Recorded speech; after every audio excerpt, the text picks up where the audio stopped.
Despite the controversy, the film is opening at 400 theaters nationwide. 70 As theaters let the first customers in to see Colors, they were taking no chances. Extra security was on hand at movie houses across South Florida. In 1988, a director dragged his crew into active gang territories where the LAPD refused to patrol. He hired real Crips and Bloods as actors. His lead actor got thrown in jail mid-shoot, and a teenager was shot dead outside a theater the night the film opened. This is Colors, and these are 10 shocking facts about the most dangerous production of the decade. But here's what makes this story truly insane. The fictional police corruption in this film turned out to be a preview of the biggest LAPD scandal in American history, and nobody saw it coming. Number 10. Shaun Penn got thrown in jail mid-production. During filming, Shaun Penn spotted a background actor trying to snap a photo of him. Penn, already on probation for a previous assault, allegedly punched the man. A judge sentenced him to 60 days. Most productions would shut down. Dennis Hopper just rewrote the schedule. He shot every scene he could without Penn and waited for his star to get out. Penn served 33 days, walked back on set, and picked up where he left off. The production didn't pause, it just absorbed the chaos and kept moving. And that pattern, chaos absorbed, production grinding forward, defines everything that comes next. Number 9. Hopper claimed 10 people were killed near the set. In interviews, Dennis Hopper didn't downplay the danger. He leaned into it. He claimed that during the production, 10 people were killed in gang-related violence in the immediate area around filming locations. That number has never been verified by police. It may be exaggerated, but even if the real count was half that, it means the cast and crew were working inside an active conflict zone where people were dying. Penn getting jailed was an inconvenience. People dying near the set was a different category entirely. Number 8. A teenager was murdered after a screening. On April 23, 1988, the night Colors opened, a confrontation broke out between two teenagers outside a theater in Stockton, California. The argument was over gang affiliation. It ended with a shooting. Charles Avenue Queen, a Crip, killed David Dawson, who was associated with the Bloods. The murder happened right after the screening. In the trial that followed, prosecutors made a move nobody had seen before. They introduced the film Colors as evidence. They argued the movie acted as a catalyst. Queen was convicted and sentenced to 25 years to life. For critics, this was the proof they had been warning about. But we're not even close to the wildest part. Remember what I said at the top about the biggest police scandal in American history. One of these next facts leads directly to it, and the connection is going to change how you see this entire film. Number 7. Real gang members corrected the script on set. Hopper didn't just film in gang territory. He hired active members of the Crips, the Bloods, and local Hispanic gangs as extras, security, and informal consultants. And they didn't just stand around. It was common for a take to stop because a gang member walked up to Hopper and told him the slang was wrong, or a character's reaction didn't make sense. They'd give him the right line and it would go straight into the scene. The film's dialogue has a texture that most Hollywood scripts can't touch, and this is why. The people living the life were editing the script in real time. Number 6. Hopper hired those same gang members as enforcers. The production's main consultant, probation officer Gerald Ivory, recruited many of the gang members hoping a real paycheck might show them a different path.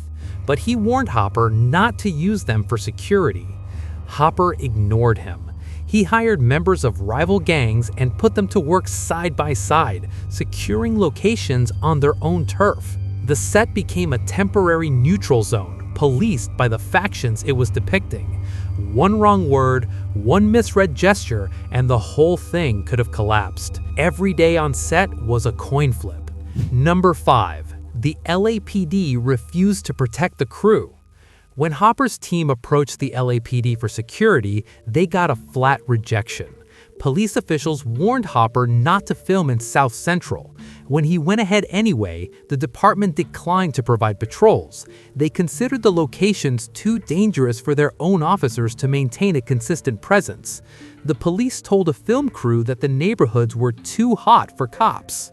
Without official backup, the production was on its own, relying entirely on private security and the gang members Hopper had hired. The set became an island, a self-policing entity inside territory the authorities had written off. And here's the irony. The LAPD wouldn't protect the film, but they helped build it. The script's realism came directly from their own surveillance footage. Number 4. The script came from real police surveillance tapes. The film's realism wasn't an accident. The production brought on LAPD gang expert Al Morton and probation officer Gerald Ivory as consultants.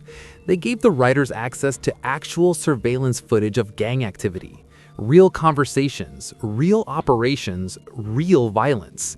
The film's opening drive-by shooting was based directly on real footage. Morton confirmed the scene matched what was on those tapes, right down to the cold, casual nature of the dialogue. These consultants had final say on wardrobe, props, and behavior. The result was a film so real that didn't feel like Hollywood guessing at street life. Number 3. Ice-T wrote the title track in secret, and the label tried to bury it. The film told its story through 2 white cops, but the soundtrack handed the mic to someone who actually lived the life. Ice-T recorded the title track without the studio's full buy-in. When executives heard the finished song, a raw, first-person account of territory, survival, and death from the gang's perspective, they got nervous. The track flipped the entire film's point of view. It wasn't a cop story anymore. It was the street talking back. The label pushed back, but the song made it onto the soundtrack and became one of the defining records of gangster rap. The label tried to silence the most authentic voice on the project, but they weren't the only ones trying to suppress what colors represented. Entire theater chains tried to make this film disappear. Number 2. Theaters were too afraid to show the film. Before the Stockton murder, the fear was already building. The Guardian Angels launched a public campaign accusing the film of glorifying gang violence. Willis Edwards, president of the Beverly Hills Hollywood NAACP chapter, called for the film to be pulled from theaters entirely. LA County Sheriff Sergeant Wes McBride, a respected gang expert, saw an early screening and gave producers a blunt warning. This film would cause copycat violence. Theater owners across Southern California hired extra security or quietly declined to book the film. And when Orion Pictures released colors on VHS, they leaned right into the fear. The tagline on the box read, "Now, watch in the safety of your own home." The studio was openly admitting their own product was considered too dangerous for a public screening. Everyone, the label, the theaters, the police, the NAACP, was trying to contain what this film unleashed. But the biggest shock wasn't what the film caused. It was what the film predicted. Number 1. The film predicted the biggest LAPD scandal in history. In Colors, the gang unit featured aggressive, rule-bending cops. That unit was inspired by a real LAPD squad called CRASH, Community Resources Against Street Hoodlums. In the film, the CRASH officers crossed the line. A decade later, life outdid fiction. The LAPD's Rampart Division crash unit was exposed at the center of one of the worst police corruption scandals in American history. Fabricated evidence, perjured testimony, unprovoked shootings. The real unit turned out to be worse than anything the film imagined. Colors was criticized in 1988 for exaggerating police brutality. By 1999, it looked like a prophecy. Colors left a complicated legacy. It was condemned as an outsider's view that may have fanned a real crisis. That critique pushed a new generation of filmmakers to respond. John Singleton made Boys in the Hood partly because he felt Colors got it wrong. He wanted to tell the story from the inside, rooted in the humanity of people trapped by their circumstances.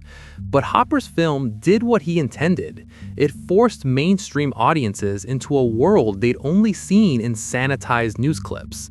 It kicked open the door for the hood films of the early 90s and put LA's gang crisis on the national stage. That's Colors. But this isn't the only film with a story most people never heard. I already covered Blood and Blood Out and American Me. Same energy, same depth. Go check those out and subscribe so you're here when the next one drops.